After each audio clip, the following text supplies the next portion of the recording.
Alright, what's up, folks? Rich Fantassel back with you. We have part 2 of the game recaps of Week 8 of the NFL season. Our next game, the Oakland Raiders, impressive, getting the victory over the Tampa Bay Buccaneers 30-24. In overtime, another 1 o'clock start on the East Coast for a West Coast team, and Oakland wins the game. They're now 5-0 on the road, 6-2 at home. Oakland had to come back in this game. Box score for the Raiders, Derek Carr, 40 of 59, 513 yards, 4 touchdowns, no interceptions, so big-time numbers there. Latavius Murray, 11 for 48, 4.4 yards per rush. Jalen Richard, 5 for 34, 6.8 yards per rush. DeAndre Washington, 5 for 32. The team altogether 24 of 128. That's 5.3 yards per rush. Amari Cooper and Michael Crabtree, big days through the air. Combined between the two of them, 20 catches for 281 yards and a touchdown. Cooper had the touchdown. He had 12 receptions, 173 yards. Crabtree, 8 for 108. Seth Roberts also had a touchdown on 3 catches for 69 yards. Derek Carr lost a fumble. Khalil Mack, 2 sacks, the only 2 sacks of the game. Sebastian Janikowski, 1 for 3 in his field goals. You usually don't see that, and that's one of the reasons the game went to overtime. For the Buccaneers, Jameis Winston, 16 of 32, 180 yards, 2 touchdowns, no interceptions. Jacquizz Rodgers, 19 carries, 69 yards, 3.6 yards per rush, 1 touchdown. Jameis Winston, 3 for 16. Altogether, the team 27 of 102, 3.8 yards per rush, the touchdown by Jacquizz Rodgers. Adam Humphries, the top receivers, 3 for 58. Mike Evans, 4 for 50. Russell Shepard, 2 for 24. Howard Jones recovered a fumble. Antoine Smith fumbled and recovered a fumble. Cameron Brate fumbled. It was not lost. Only 2 sacks. Roberto Aguayo made his only field goal. So, Oakland now 5-0 on the road. Of course, that's impressive there. Tampa Bay really had a shot to get themselves above 500 in this game, keep pace with the Falcons, who were able to win. We'll get into that later. Jameis Winston not playing as well as I thought he would have been. Neither really any of the 3 young offensive players. Mike Evans isn't doing a whole lot this year. Doug Martin has been hurt at times, so they'll have to figure that out. They're still only at 3-4. They are 0-3 at home, though. So, how do you justify that? I don't know. We'll have to see what happens moving forward with this team and if they can get those big 3 going on the offensive side of the ball and, of course, start winning some home games. Next, the New Orleans Saints beat the Seattle Seahawks 25-20. Excuse me. Seahawks are now 4-2-1. The Saints are 3-4. Russell Wilson was 22 of 34, 253 yards, no touchdowns, 1 interception. Tanner McAvoy and John Ryan both threw passes. John Ryan's the punter, so there was obviously a fake punt in this game. Christian Michael, the top rusher, 10 for 40, 4 yards per carry, of course, 1 touchdown. CJ Prosey, 4 for 23. Altogether, the team 17 of 74, 4.4 yards per rush. The touchdown was Christian Michael's. CJ Prosey, the top receiver, 4 for 80. Jermaine Curtis, 4 for 57. Doug Baldwin, 4 for 51. Earl Thomas recovered a fumble. John Ryan fumbled and recovered a fumble. 2 sacks. Tyler Lockett had 4 kick returns of 150 yards. It's 28.8 yards per return, longest of 37, so consistent. Stephen Hauschka, 2 for 2 in his field goals. Drew Brees, 27 of 35, 265 yards. 1 touchdown, no interceptions. Tim Hightower, the top rusher, 26 of 102, 3.9 yards per rush. The team altogether 35 of 123, 3.5 yards per rush. Drew Brees had the rushing touchdown. Michael Thomas, top receiver, 6 receptions, 63 yards. Willie Sneeze, 6 for 56. Brandon Crooks, 4 for 44. He had the touchdown. Mark Ingram lost his fumble. Paul Kruger had the sack, the only sack of the game for the Saints. Will Lutz, 4 for 4 in his field goals. Hey, give the Saints a lot of credit. I wasn't expecting much. They're still only 3-4, so certainly not great this year. But they are obviously in some sort of playoff contention, especially a wild card. Not too far out of that division either. They still have some division games left, but they got to win against a tough Seahawks team at home. For Seattle, hey, they're not looking as sharp as I would have hoped for this year. They had the tie last week.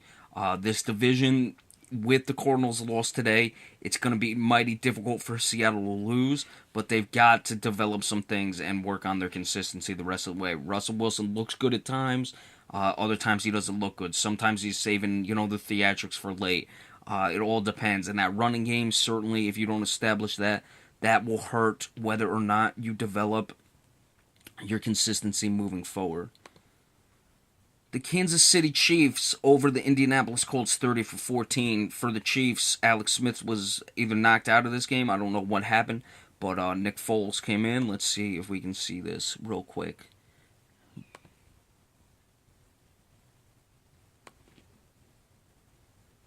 Yeah, I can't see what happened exactly if Alex Smith got hurt. Yeah, Alex Smith got knocked out of this game. Nick Foles came in, 16-22, 223 yards, 2 touchdowns, no interception. Alex Smith, before he went out, 9 for 19, 127 yards, 1 touchdown, no interception. A lot of runners carried for the Chiefs in this game. 6 guys ran the ball. Wow, that's surprising there. Charkandrick West, the top rusher, 14 of 52, 3.7. Spencer Ware, 7 of 19, 2.7. Alex Smith, 2 of 19, 4.5 yards per rush. Travis Kelce, not surprising, the top receiver, again the tight end. For the Chiefs, 7 receptions, 101 yards, 1 touchdown. Tyreek Hill, 5 for 98, a touchdown. Jeremy Maclin, 3 for 43, he had a touchdown. Ramik Wilson recovered a fumble. 6 sacks for the Chiefs. D Ford had 3.5 of them. Obviously, Indianapolis did not solve their offensive line play, huh? Phillip Gaines had an interception. My computer acting like I have time for this.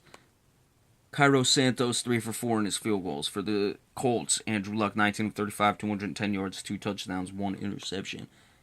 Andrew Luck, the top rusher, 9 carries for 60 yards. Frank Gore, 9 for 37, that's 6.7, 4.1 yards, respectively. Altogether, 21 of 105, 5 yards per rush. Yeah, you're dropping Andrew Luck back to take that many hits. And it's not like they didn't try to run the ball either 21 times, so they clearly just abandoned it. Dante Moncrief, 4 for 41, 1 touchdown. Jack Doyle, 2 for 36. This is the receiving game. Philip Dorsett, 5 for 33. Rashaan Melvin recovered a fumble. Andrew Luck lost the fumble. Josh Ferguson fumbled. It was not lost. Philip Dorsett fumbled and recovered a fumble. 3 sacks for the Colts. Nothing in the return games and nothing in the special teams games at all. Chiefs, we'll see how long Alex Smith is down. We'll probably keep you updated on about that during the week. Nick Foles, hey, give him a lot of credit. He knows Andy Reid's system as well. Came in, was effective in this game. So you had quality backup play for the Colts. Offensive line, offensive line, offensive line. Got to get figured out if they want to have any hope in this season. They are now 2 games back of the first place Houston Texans. Really got to solve that issue already. Alright, next. The Jets came back and beat the lowly Cleveland Browns. Browns dropped to 0-8. The New York Jets are now 3-5. Ryan Fitzpatrick did not play too well. Numbers-wise, in the second half, he was much better than the first and was hitting a lot of deep passes. Altogether, 16 of 34, 228 yards, 1 touchdown, no interceptions. Matt Forte, 25 of 82, 3.3 yards per rush, 2 touchdowns. Bilal Powell, 6 of 76. Altogether, the team 35 of 171, 4.9 yards per rush. Again, Matt Forte gets a lot of carries, doesn't get a lot of yards, but they at least commit to it. Quincy Enunwa, 4 receptions, 93 yards, 1 touchdown. Brandon Marshall, 4 for 68. Robbie Anderson, 3 for 31. Matt Forte was 2 of 16 receiving. 1 sack belonged to Muhammad Wilkerson. Marcus Gilchrist, Lorenzo Malden had interceptions. There's no fumbles either way for the Jets. Nick Folk, 1 of 1 in his field goals. Josh McCown, 25 of 49, 341 yards, 2 touchdowns, 2 interceptions. A lot of that came in the first half because he was not good in the second. Isaiah Crowell, 11 of 29, 2.6 yards per rush, a touchdown. Duke Johnson Jr., 4 for 29, 7.3 yards per rush. Altogether, the team 18 of 68, 3.8 yards per rush. Terrell Pryor, again the top receiver, 6 of 101. Duke Johnson Jr., 6 of 87. Gary Barnidge, 3 for 42. Josh McCown fumbled once, it was not lost. 2 sacks total, 1 of them was split for the Browns. Cody Parkey, 2 for 2 in his field goals. For the Browns, first, They just don't have consistent quarterback play. You really can't be surprised this team is now 0-8 with the amount of quarterbacks they've gone through. Really not much else to say about that situation. As far as the Jets, they got the win. You know, you win on the road. You were down early, but you came back. Hey, the win is the win. Don't get me wrong. But Ryan Fitzpatrick, he was clearly sloppy in the first half. The second half, he was hitting a lot of passes. Cleveland cannot tackle. Their secondary is not great to begin with, so you have to take it with a grain of salt. Again, it is a win, but the Jets cannot be too discouraged with the way that they play, or encouraged, that is, with the way that they played today. Denver beating the San Diego Chargers at home 27-19. Broncos are now 6-2. The Chargers are now 3-5. Phillip Rivers 20 of 47, 267 yards, 2 touchdowns, 3 interceptions. Not his best day.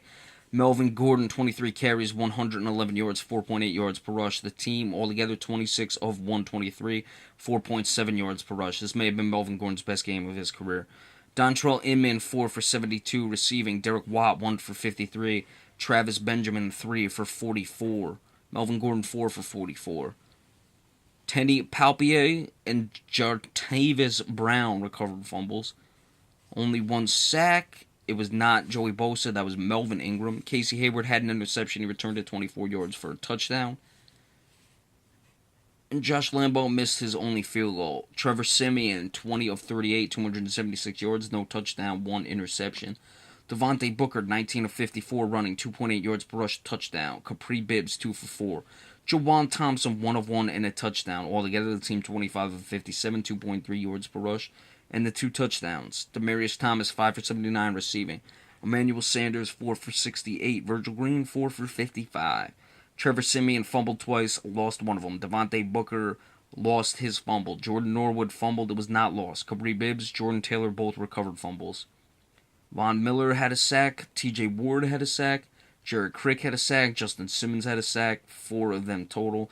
No one had more than 1. DeMarcus Ware, I believe he played in this game. He's on the stat sheet, but nothing there. It's just, yeah, he's listed, but all zeros going all the way. And wait, he's got 1 pass defended, so he did play in this game. Brandon Roby, Darian Store, TJ Ward all had interceptions. Brandon McManus 2 for 2 in his field goal. So for the Chargers, they love to throw the ball today. It clearly bit them, especially with the way Melvin Gordon was running the ball. And Phillip Rivers not even at 50%, well below 50%. I'm a little surprised they stuck with it the way they did. Trevor Siemian was not great. Denver's offense was not great all the way around. They did not run the ball. Frankly, San Diego outplayed Denver's offense, offensive to offense. San Diego was better, but Denver was able to force the turnovers that allowed them to win the game. San Diego had the interception return for 6 as well, but didn't have as many sacks, and that's why the Chargers come out on the losing end of this one. The Atlanta Falcons, they beat the Green Bay Packers. I believe it was 33-22. Yes, 33-32, that is. Aaron Rodgers, 28 of 38, 246 yards, 4 touchdowns, no interceptions. Aaron Rodgers is the top rusher, however, 6 of 60. Aaron Rapowski, 6 of 34. Altogether, the team 19 of 108, 5.7 yards per rush, but no touchdowns. Jordy Nelson, 4 for 94, had a touchdown. Devontae Adams, 12 for 74. Jeff Janis, 4 for 30. Trevor Davis, 3 for 24. Geronimo Allison, 2 for 21. Jordy Nelson, Jeff Janis, Trevor Davis, and Geronimo Allison all had the touchdowns, 1 each apiece. Devontae Adams fumbled, it was not lost. 2 sacks. Julius Peppers had 1 of them. Mason Crosby 1 for 1 in his field goals. Matt Ryan very good today as well. Both quarterbacks played well. 28 of 35, 288. 3 touchdowns, no interceptions. Teron Ward 6 for 46 running. Devontae Freeman 11 for 35. He had a touchdown in this game. It was 7.7 for Ward. 3.2 for Devontae Freeman. Mohamed Sanu 9 for 84. Taylor Gabriel 3 for 68. Both those guys had touchdowns. Austin Hooper.